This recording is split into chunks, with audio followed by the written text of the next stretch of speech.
As you were. Welcome to another edition of Birds of a Feather. This is edition of 5 questions, and we're back now with another take on my 5 questions. Back with my friend who I started it with from the very beginning when I decided to do this quarantine creation. Welcome back, a familiar face, Jenny. Thank you for Hello. having me.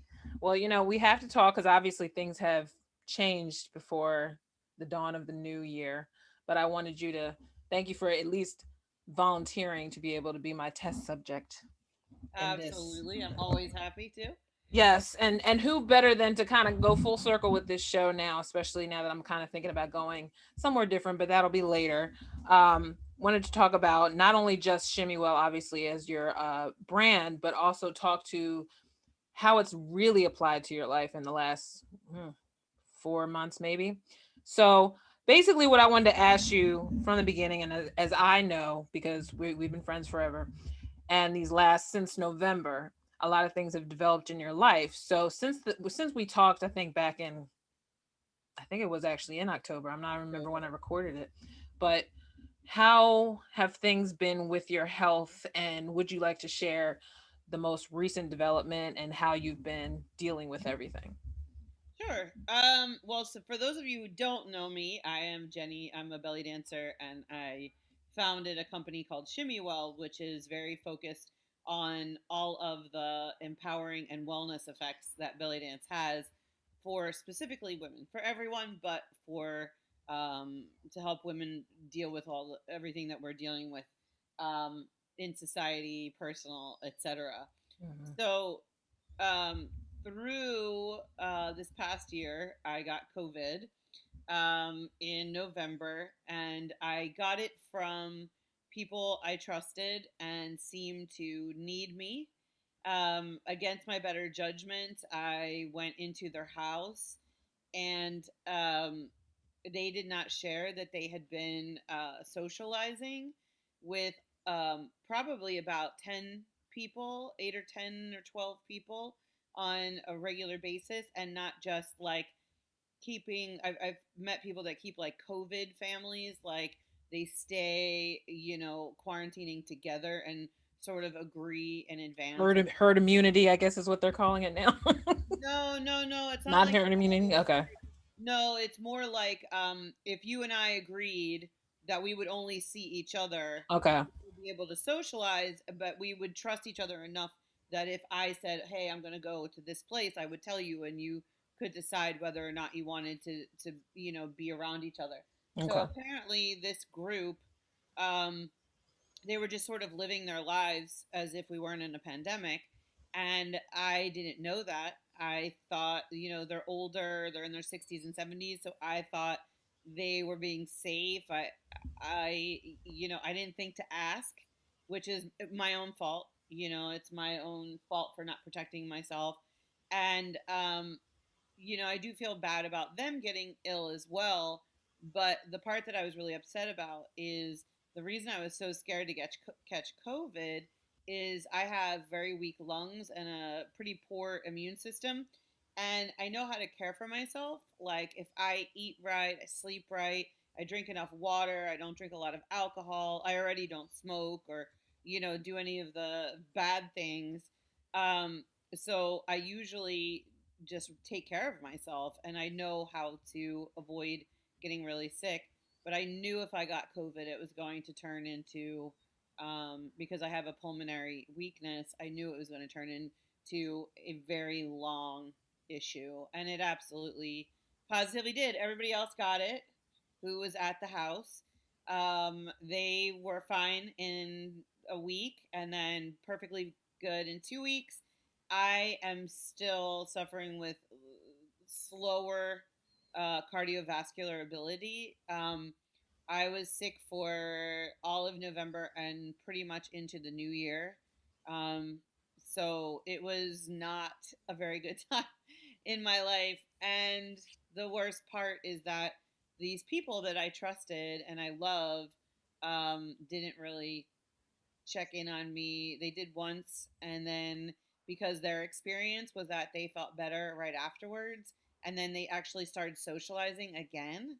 So all these people that had it started putting themselves back in the same environment, Like and nothing happened, right? like Like nothing basically, ever happened. And oh, I it's just the flu. Right, they treated it like a flu, and I was the one being dramatic in their eyes, and I was the one, like they had no idea. They still don't know, and it is now what, I think I got February, almost March. February, right? So we're talking several months later. They have no idea what I suffered through. They had texted me, and I tried messaging that, or I tried telling them through the message, like, I'm still really sick. I can't just chat right now. I'm not well. And they just didn't have any empathy. So it taught me a huge, huge, unfortunate, but important lesson that I'm going to take with me kind of forever. Well, what kind of, okay, so my next question will be, what were your initial emotions, even up to the point where you physically were feeling sick? Honestly, I was just really scared for what lied ahead. I knew the dangers of COVID. I knew my weaknesses in my body and what I'm very susceptible to.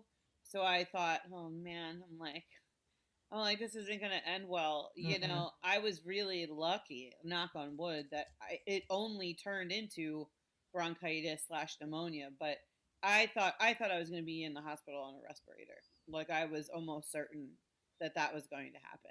Now, Um, what were, okay, so I know when we talked, all of a sudden I remember you saying that you hadn't left the couch. Now, what were no, your first initials, like the night before you started feeling it?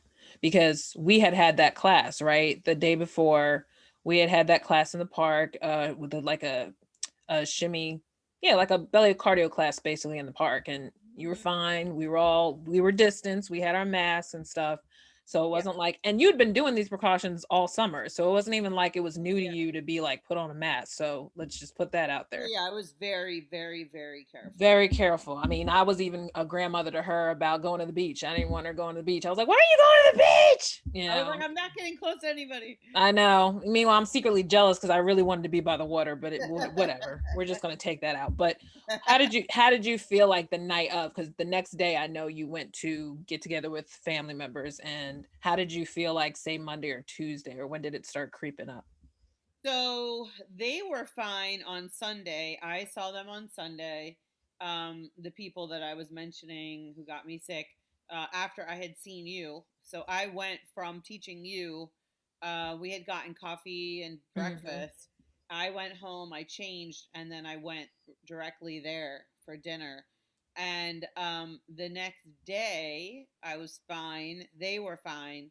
But on Tuesday, they called and said, listen, we're both sick. We're going to get tested for COVID. This is interesting. They actually, one of them had a sinus infection, one of them had a cold. Both their doctors did not tell them to get tested. The one who had the cold, her doctor said, you're fine, it's just a cold. So, how either she misinterpreted what her doctor said, or her doctor was just very lazy. So I was like, "What doctor in the middle of a pandemic is gonna be like, It oh, you're tells both?" you not to get tested, right? So they decided to anyway, both of them, Smart. just to make certain. And they got their test results back on maybe Thursday, Friday, and they were positive. Um, we were in a house. It was pretty much my whole family. Most people got it, not Hmm. everybody, but most. And I would say I was fine on Tuesday. I started to feel a little sinusy, like I was getting a sinus infection. Hmm. Wednesday and Thursday, I started feeling a little sleepy. Friday, I remember I went into my freezer. I had these pumpkin spice waffles, and I straight up was like, "I'm fine. I'm fine. I can smell it. I can smell it."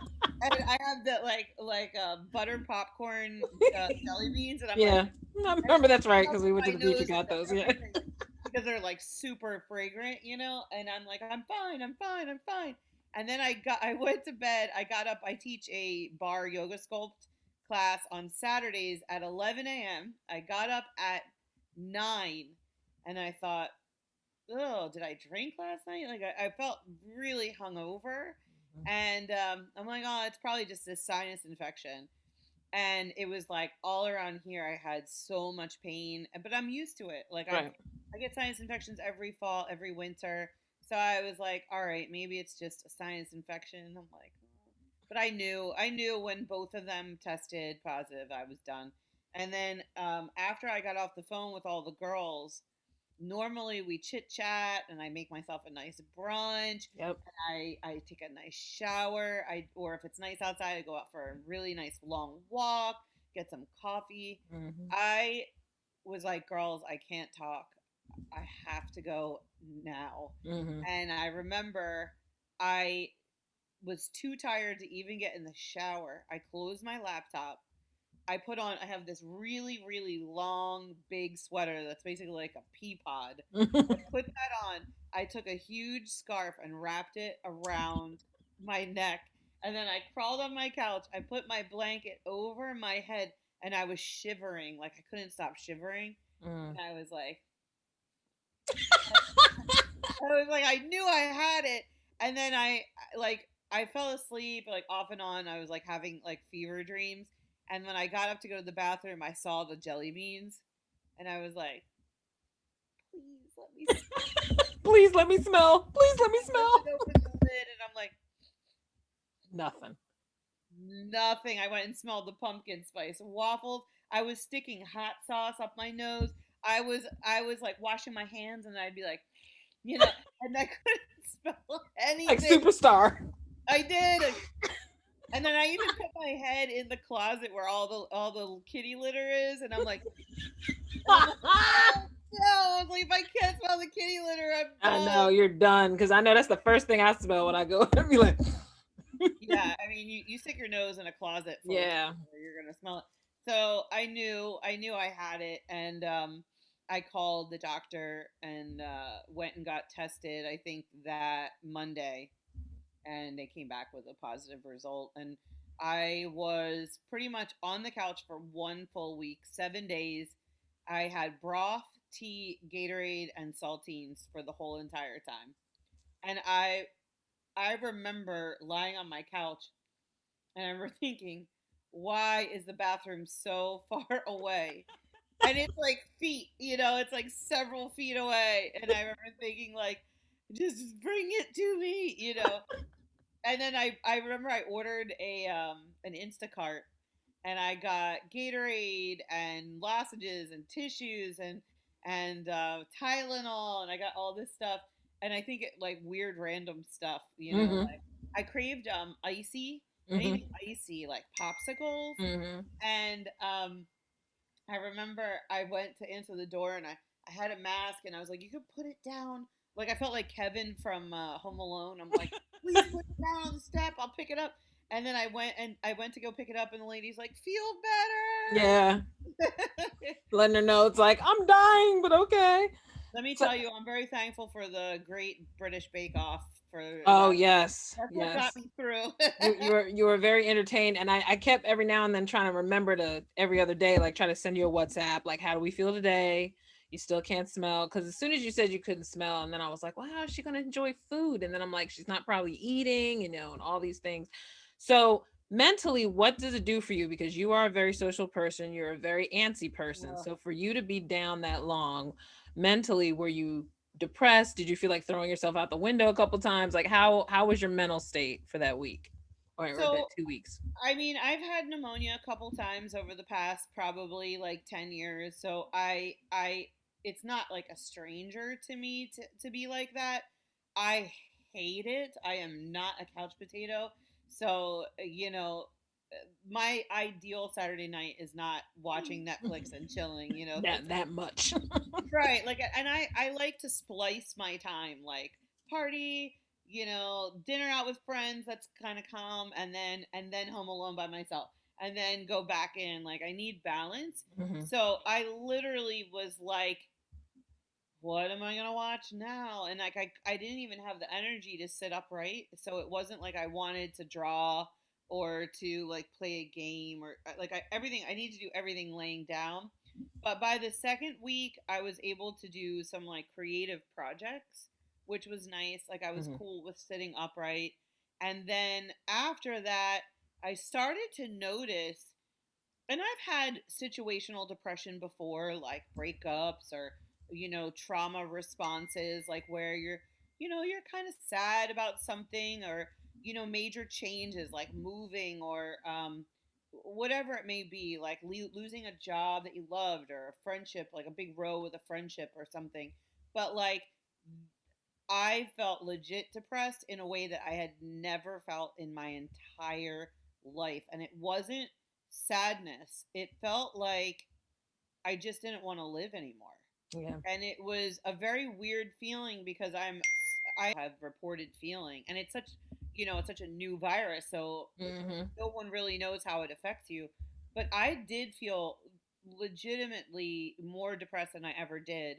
But also, I mean, I'm not making money because I Right. have my own business. My money is made by being energetic and inspiring. I can barely get off the couch to a lozenge. If I had to feed the cats, and I remember being like, oh god. I don't have a partner, so it wasn't like somebody else could kick in, or I'm not Right. living with friends or a family member to help me. So I felt very alone, and then add that to the fact that the people who do love me couldn't come and help, right?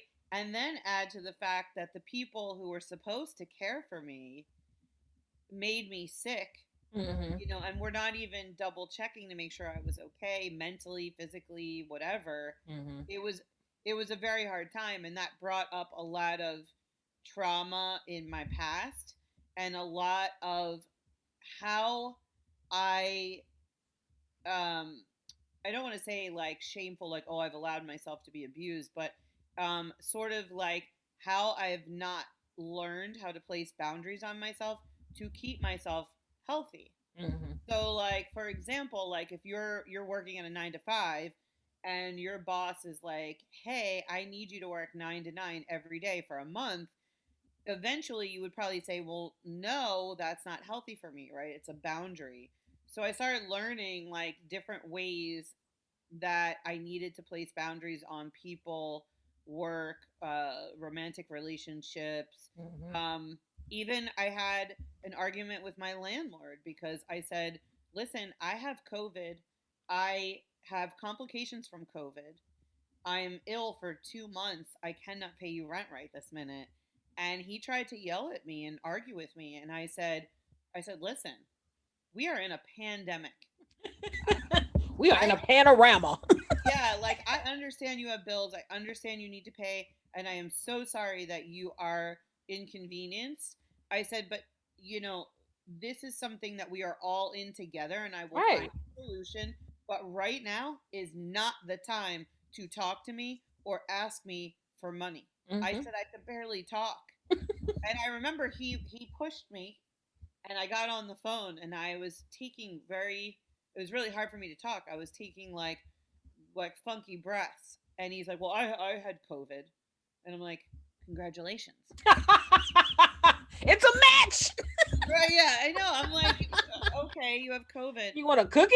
Yeah, and then it was so weird, and I was like, "I understand," and I will reiterate, I am having complications from COVID. And he seemed to understand, but I remember I was really nervous because I thought, oh my god, this is the place that I live. Like, what am I going to do if I lose my space? Because I got, like, these people got me sick, I Yeah. got a secondary infection, and I have nowhere to go if I get Right. kicked out. It was really, really scary. And You then you don't have the energy to leave. So even if you did, you're like, just throw me in the middle of the street because I'm not moving. Oh yeah, I wouldn't have. He would have been. I would have been like, "You're gonna have to forklift me out of here." I would have had to come in through the roof and like pull down Literally, jaws of life. and move it. Super And out. I was like, I'm not moving. Now, when you went through it, though, not to interrupt you, but when you were getting to the point where you were starting to feel you still conducted classes, which still shocked me because I was always worried about every time we were getting a little too cardio-y, and Yeah. I just felt like, okay, ease up. But when did you? What were the? And there's never plus obviously going through a pandemic and a virus. But what was the sign that you knew things were starting to possibly turn into a more positive direction? Oh, that's a good question. I would say, honestly, I think right after Biden got sworn in, so we lost. Ding. Yeah, yeah, because we lost our unemployment in early December. I did. So not only, I have no money, Right. nothing. Right. I have a landlord breathing down my neck. I can barely like lift my hand to touch my remote control. I'm alone. I'm, exhausted. I feel terrible. I'm depressed. And it was like sort of right after Biden came in. I want to say it was only like 2 weeks. Hmm. He signed paperwork. He was sworn in when? January what? It was 21st. 21st. Yeah. So it was about 2 weeks after that I was able to get um, unemployment again. And it was like I felt like I could breathe, Yeah. you know. And I started to, I can be resourceful all I want. And I've been applying for jobs all the way up until I got COVID just to make ends meet while Hmm. I'm building Shimmy Well. Right. But it gives you a moment of pause to help you think without having like what is it that my mentor always says? Because it's very hard to be creative and to be diligent on building a business when you have wolves knocking down your door. Like you have to think quick instead of think efficient. Hmm. Hmm. And then you start worrying about money. Then your business focus becomes about money instead of about what it really is. Which my business is not about money. My business is about other women feeling good Hmm. in their bodies and help eradicating trauma through this like magical ancient practice. And growing the network, because obviously you want to build and you want to reach out to people and therefore have it grow into, yeah. Well, that's like a business goal, but my main focus is helping others. I see what you're saying, yeah, because So, it is a wellness thing, right? right, it's helping others feel good and to, when you have all these wolves at your door, makes you think about money. Oh no, how am Right. I going to survive? Because it's pressured, yeah. It's Right, pressure. it's extreme pressure, and so it changes the way it would be like it's very equal to like women that are like I have to get married by the time I'm 30, 29. Like let's say she's 29, the way she approaches dating is desperate, right?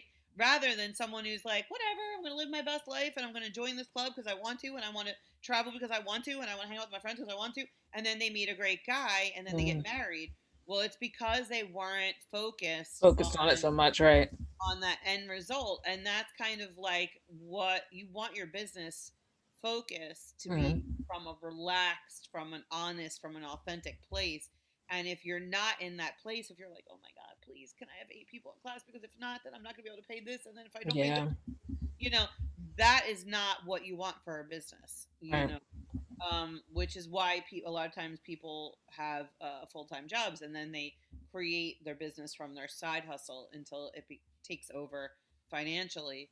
But it took a lot to repair it. So I would say finally, once I was able to get unemployment and I could take a pause, a breath, and say, okay, I can buy healthy food now. I can pay my internet so I can continue conducting my business. Hmm. Then all of a sudden, I started getting super creative. I'm like, oh, we haven't done a chair dance in a while. I'm like, it's almost Valentine's Day. Oh, it's almost Women's Day. A lot of people don't know I was an art history professor for years, and I've been missing teaching art history. So I was like, maybe I should bring back art history and do it like kind of like a fun donation class. And then it was, you were in that, and it was super successful. And I started getting like my wheels started turning again. Like I'm super capable, but it was like COVID felt like a big old bat, like knocking my knees out from Well, under you me. you don't have the brain fog anymore once you started getting the creative juices. Because remember, I told you I could tell when I would even talk to you on the phone or do WhatsApp. I was like, ooh, she's having the brain fog. I can tell because you Oh, you took you it's forever still, to remember stuff. Yeah. oh yeah, and it's still a little bit there. Like every once in a while I'm like, it's so like it's like brilliant, but it's Yeah, not yeah. like that. And I was like head scratcher. I actually am like, Siri, what's the synonym for brilliant? You know, because I'm like I know the word. I'm like where is it? But you know, it just eventually came back. When did your do you remember when your senses came back, like taste and smell? Like, do you Yes. remember what happened that day and what you were doing that you realized, "Oh shit, I'm back." Yes, I noticed it because I have this really nice smelling hand soap. Mhm. And I want to say it was 3 weeks. So everybody else got theirs back in 2. I got mine in 3.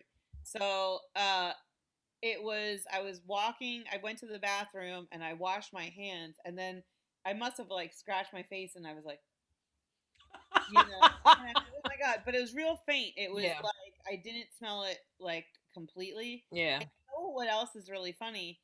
You know this, but the people that are watching don't. I have a really sophisticated palate, so Mhm. I need everything super spicy, super sour, super Yep. salty. Like everything's got to be like Mhm. like in your face.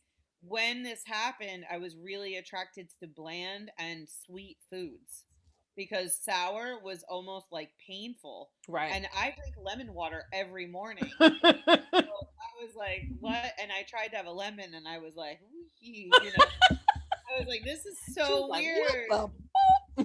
Yeah, it was very strange. So Yeah. I became super, almost like I had like children taste buds. You know, it's like I wanted ice cream, I wanted popsicles, I wanted like mashed potatoes, Mhm. macaroni and cheese, pasta. I'm like, that's not how I eat. You know that. I'm like, normally I'm like, I want an extra sharp cheese with some Niçoise olives and a dry rosé. All of a sudden now I'm like, can I get a creamsicle? You know? I just get some Velveeta shells and cheese, please. Yeah, yeah. And I was like, this is so weird. You know. Oh, I know. Well, and New Year's was actually kind of weird because we did kind of a Venmo, not Venmo, but like a video party per se. But I swear I almost fell asleep on it because the whole time I was drinking, I didn't realize how tired I was. We were all sitting there talking, and I'm just like, 5 minutes in, we almost missed it because we were talking. everybody's on, everybody's on the Zoom, and we're sitting there going, "Oh crap, it's countdown!" And I know. I almost remember we missed were it. like, Yeah, and like, I'm like, "Oh, it's oh, 11:55." okay, wait a minute. I'm like, we Yeah. almost missed it. Look, how many times every year we usually are always in the same vicinity, so it was very weird to be on Zoom on New Year's Eve. But at the same time, nobody was in danger. Everybody was, at least safe for the most part, who wasn't out. So, but what, because shortly even after you were recovering, then shortly after you knew a few people that got it too. So, was it weird that once you were starting to slowly recover, then you're hearing everybody and their mama around you was getting it? You know? Yeah, it was. I guess probably what happened is I know that we had an upswing in our particular area. And I think I am one of those people who's just super susceptible, you know. Um, so it's not surprising that I got it first. Hmm. I try not to get so upset that I got it because maybe I would have gotten it elsewhere. I don't know. Yeah, that's why I'm saying. Like, I feel like eventually, I even mean, if we had done everything. yeah, I mean, I'm super super careful, and I don't go in restaurants. I try not to go in stores, and if I do, I try not lingering. Um, you know, like a lot of people are using malls and stores as like their outside activity instead of just going in to get what they need. And Hmm. they're like, oh well, I have a mask, I'm fine. And then it's like, no, like I mostly get my groceries delivered, and then if I need something I Hmm. have you know, like a convenience store across the street, and then I have Right. a supermarket down the street. Right. So I'll be like, okay, I need dot dot dot dot and dot, and then I'll go to the big store. If I Hmm. need dot and dot, I go across the Hmm. street. But I go in and I go out, and Out. like, Right. and I don't do anything. So I feel like I probably could have gotten through without catching it had this, you know, not That happened. one fateful day, and it's crazy because it's like it just is. Like I said, it could have just easily been something like me, even just going to my aunt's house. I mean, my mom recently had a friend over and we all sat and talked in our masks, and I've gotten my hair done since, off and on, and it's like I keep my mask on. She usually only has so many heads in one space. Yeah, it's like little things that I've done that I can say don't matter. I mean, I could wipe my hands, I could, wipe down everything around me to the T and still probably get it. So, but I'm glad you're okay now. I know Thank there's you. still probably going to be issues because, everybody has some remnants of it. I mean, if you read articles, literally it'll make you want to kill yourself because it's just, you don't hear good things. You hear people losing limbs. Some people, go right into cardiac arrest. Some people it's just bad. But Long haulers too. I think I'm a long hauler. yeah, yeah, once you have it, you can't really shed it. Yeah, yeah. And to me, honestly, at this point, that's why I'm like now, even I feel like, and as much as most people don't like religious types, I feel like it's made me more spiritual, even so, because I feel like no matter what, it's no different from leaving your house and you can get shot. So I feel like at this point, as long as you're smart for the basic part of this whole pandemic, people who are getting the vaccine, my mom got her first round. She's getting another round coming up. She's fine. Um, and then I've just known people off and on Twitter who are getting it left and right. So it's like I feel like this summer won't obviously be like last summer, but I mean it still doesn't mean I'm probably still gonna be one of the few still wearing it till the end of the year, my mask. So I don't even care. I spent money on some of these shit, so I'm definitely wearing my mask. Too much shit. Like it's just I was just why gonna. would this little thing pluck her to the end at this point? I said, I'm like, just keep going. And Yeah. also, I think it made people realize, like you said, you learn your boundaries, you learn who your friends are, you learn who your family is, and even those maybe you did or did not know as well. And at the end of the day, like you said, everyone has their own response to something like this, and people have to learn fight or flight. Like at some point, you have to learn. You just got to deal with it. You can't just like easily just sum it up in one action and then think it's all going to go away. There's a reason why everybody's been given all these standards and things they have to live by, regardless of whether or not you think it's God or it's created by man or whatever you believe it, how it started. It's here. Mhm. And at the end of the day, it could have been prevented. So we don't want to contribute to the lie that we can't overcome it, especially if it's just a simple intellectual thing of deciding to, I don't know. Was treating states as individuals when Yeah, in reality all of the Americas, Canada, Mexico, right. United States, we are all one One land. land, And right. if you want to like be really technical, you have peninsulas and then you go into South America. I Yeah. mean, if we treated the United States whole, everyone's like, "Oh, we're all together in this." But wait a minute, our state's going to be different than yours. Like, and it's an imaginary Masks aren't mandatory. line. Someone drew a line and went, "Do do do do do. This is your Yeah. side. This is my side." And it's like, it's like, but if I cough, they get it. Like and it would be like back when we used to have. I think you're blocking your mic. I lost you. Yeah, the sound would just go. It goes. I can't hear you now. Can I hear you now? Where you go? No.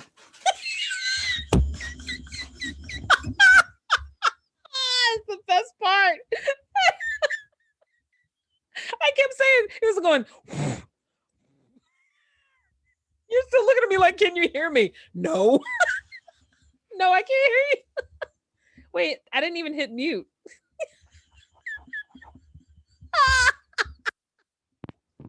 What the There heck? you go.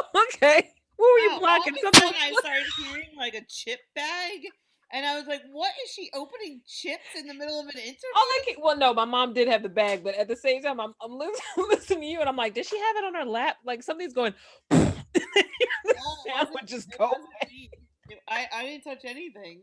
I was like, I started losing my mind. I was like, what in the world? I was like, all of a sudden I heard chips like. I was like, what is happening? All right, I, we're I gotta gonna end this in a very civil way. Um, give me like one more question that you want to ask, and then all I'll. right, okay. So the last question is now, especially with you being back in business and trying to contribute more to your Shimmywell uh, business, what have been the pluses now? Has it made you want to look at your like your end game as a result of building this brand even more so now that you've experienced going in and out of COVID? Has it made you want to change your model, how you approach your classes? what Yes. what has it done for you? Yeah, it's twofold. So one is the pandemic in general actually assisted. So part of my problem is I had this goal. I want to reach as many women as possible. I want as many women as possible to feel the benefits, the spiritual, the emotional, the physical benefits of belly dance, the the trauma healing, all of it. And then but I had this like warm, cozy womb in Philadelphia where it's like my best friends, like you and Agnes. I have three best friends, you, Agnes, and my cousin. Mm-hmm. Two out of three of those were in my class, plus other like really close friends at the Mm-hmm. time, the shimmies, my other friends. And it was like this loving, warm, welcoming environment. I was teaching with another belly dancer in her Right. studio. Like I felt like I found my place. So it was really hard for me to want to follow through my goal when I had this like cozy place. And my main goal was to help women all around the world, and I wanted to be virtual, but I was like, I don't know how. I don't know how. Like, I don't know Yeah. how it would look. And then all of a sudden, I was forced to be virtual. So Right. that's number one. Number two is I started to look at my client base and how I was offering classes. Mm-hmm. And I realized that, my goal was really wellness through belly dance. And belly dance is really original in that it's healing. It helps with older age. It helps with trauma. It helps with illnesses. It helps with feeling feminine. It helps with toning. I mean, it's like a miraculous art form. And Using your own body and not like a machine, you know? yeah, and it's like if you know the ancient roots of it, the way before it became a beautiful art form, then Right. you are able to enjoy this. And I just it became that became the focus. Mm-hmm. Yes, I love getting sparkly on stage with other girls and like creating dances, and I love doing that. But that was more of my hobby, Right. and my real passion was helping. Right. So that helped me do that. Mm-hmm. Then after I got sick, I realized that yes, I can move. Yes, I'm a badass. Yes, I'm strong. But I really want a system to where it's in place that if I want to take a week off and disappear, that my students still have material that they can feel good with, and they're not like, oh, when is she coming back? Right. It's like I want people to be able, like, my and actually one of my main goals, I was just talking about this with someone who's very interested in more of my classes, Mm-hmm. is right now I teach Tuesday and Thursday night live classes, and you can Mm-hmm. buy the recording as well. So like my one best friend, who's can't make Tuesday because for her it's the middle of the night Right. in Europe, so she waits. She has it like scheduled on her weekly schedule, and then she does it when she can. Mm-hmm. And that's a great option. But I want to have people, give them the ability to have a membership, Right. and the membership would involve like a subscription, like you pay per month, Mm-hmm. kind of like you do HBO or Netflix or whatever. Right. And you would get A, B, and C. And like A would be access to all of our live classes. B would be you would get a monthly video to follow along. Mm-hmm. So if Wednesday you're just dying for more, then you would have it. Mm-hmm. And then like a monthly private like Zoom chat or something. Right. So things like it's been helpful in that it's helped me to really put together my priorities. And I can always come back to that womb space if the demand is there. So I want to move to Miami soon, and Mm-hmm. my thought is that I'm going to keep teaching, and then wherever I have a large population of people who are really into the shimmy well way, Mm-hmm. well then I'll go. Maybe that's France. And okay, I'll go and I'll do a 4-day, 3-day workshop in France. And then I'll stop in Philly on the way back and do a day, a workshop there Mm-hmm. before I head back home. and it gives me the ability to be more visible. Hmm. And I think that's what I'm really grateful for. And it also, um, you know, one of the things I started to feel resentful about, and I had whenever I feel resentful, I always check myself and think, what am I doing to myself? Not like, what are they doing to me? Hmm. I was working so hard on like choreography and classes, and I was like so energized. And then I kind of realized that like some of the girls were more interested in like their boyfriends, or like they wanted, their goal is to get skinny instead of like learn belly dance. And it's like, well, I can't hate on that. That's their life journey. Right. And I realize then I have to take care of myself, which is not constantly prioritize what everybody else wants. Right. And what I want is to affect as many women across the world that I can with the awesome, feel good, trauma relieving, stress relieving, Shimmy empowering, well. yeah, Shimmy. benefits of belly dance. And the more people I can reach, the better. And so for me, virtual, having this kind of membership idea, Hmm. that part is still in the works. But Yeah. having the constantly building it to where it becomes more accessible to people that really need it, that for me is the passion. Yeah, because I like how now the latest clips you've been putting on even on your TikTok and everything about the benefits to it. Besides, obviously, just you look great in your midsection. It helps pregnancy. It helps people. All the fun facts in there are definitely a good plus. So, but I definitely see the benefits of when you have lemon, make lemonade type of mentality, especially coming out of the COVID stage. And I'm proud of you because I can tell the glow is back. Because for a while I was like, oh God, I was like, poor girl. Is she gonna Um, make it?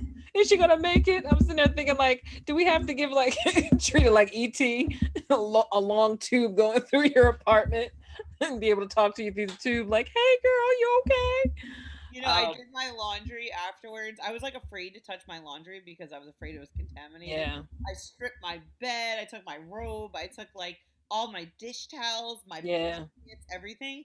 I put it in the washer, and when I was doing my laundry, I was like, cat pajamas, smurf pajamas, pink pajamas, plaid pajamas, snow pajamas, and I was like, I literally wore nothing but pajamas. I would wear them all day for yeah, 24 hours, and then I would shower, and then 24 hours, and then shower. right. I was like, oh my god, I was like in pajamas forever. If you never become an OCD person, I'm telling you, going through this type of stage will make you OCD slightly. Because I mean, it's one thing if you're a germaphobe by nature, but when you're going through COVID and you realize that half of the stress about having the virus is that it's not something you can see. It's not something that's going to turn something green and then you're like, oh, I have COVID. You're like, you won't be able to see it. You could be feeling normal. You could feel like you said, just having like another sinus attack or whatever. And then next thing you know, it's like, I can't get off my couch for 20 Yeah, days. So yeah. yeah, It was but like, felt like my body was like 9,000 pounds. I'm like, oh. oh, I know. And that couch is already comfortable when I sleep over. So it's like, I can imagine, like, I feel like I want to go over there and just wipe it down for you. Oh, it's been wiped down. Believe me. I I put the plastic casing like all those Well, no, you can stereotypical clean it out too living rooms.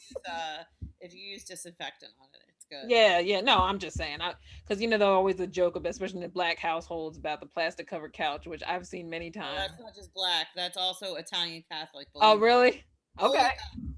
Oh I didn't yeah. even know. Oh Because yeah. next time I see that meme, I swear I'm gonna send it to you. Because it's like, what woman cannot relate to going over somebody's house and seeing that plastic covered couch and all Oh the yeah. noise? Cielo is starting to. Cielo, Uh oh. get down. Get down. Get down. See, the cat is. We got to end this quick for the cats are Oh, like, this is an emergency. get behind the TV and they start pushing it forward. And if it Oh, falls, it'll break. that's But they that's only. definitely a new thing because you had a TV. You're not even a TV person, so that's another thing that had to change with you getting Yeah, a it's the TV in first your time house. I've had a TV in. Oh my You're god. like, this is embarrassing. I think I had one when I lived with Emma, Yeah, I think you but guys in the did. other Yep. apartment. Yeah, because we watched Romy and Michelle's high school reunion. Yeah. But my when I had a TV, like where I used it, it was probably in 2009. Or when you're at Pine, or no, Hamilton? Yeah. Hamilton you had, because Well, in we Wayne, when I was in Wayne, I had a TV. oh, okay. Yeah, I didn't Yeah. really watch it though. Yeah, I would say probably when I was on Pine Street, Hamilton Street. Yeah, because I know Hamilton, that's where we watched the Super Bowl that night. We saw the Janet Justin thing, and we were all like, what happened? What just happened? I know we were just like this. We're all on our phones like, did you see that? What a crazy, crazy day. Anyway, but I thank you so much for sharing. This will be highly edited. I will send you the there's just too much. There might be just funny outtakes I might post just while I'm figuring it out. Me making fun of keto diet. What else did I cover tonight? Did I offend anyone else? Middle America. Right, exactly. I think We everybody's have, just like, she's very opinionated. That's all right. I saw this video on TikTok and I posted it, and um, it was like people who are highly intelligent are empathetic. Yeah. And it was something like they have a really hard time finding a mate because they need somebody that's on their level, Right. and it's really hard. And I'm like, it is hard because how many times have I joked with you? And you know, I've said this since we've been friends. I'm like, you're too smart for a blonde. I keep trying to tell you, you need to do the. I'm too smart for anybody. Well, this is true, but that's why I say like, because that's all they see is the visual. So that's why I'm